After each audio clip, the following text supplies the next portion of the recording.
ساحل تششمة طبعا أرواح من هيك ما في اشي بجنن، رائع،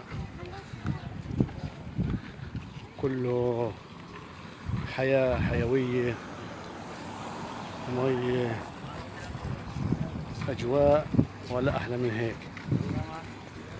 يعني بتعبي الطاولة قدامك تاكل سمك بكلفكيش 100 ليرة 150 ليرة، يعني 40-50 شيكل. وعلي الجبالة بقدح لي كيلو دنيس ب55 شيكل، بقول لي والله ما ربحت منه. شايفين كيف الحياة بس بالضبط باسطنبول كيف، ولا تششمة.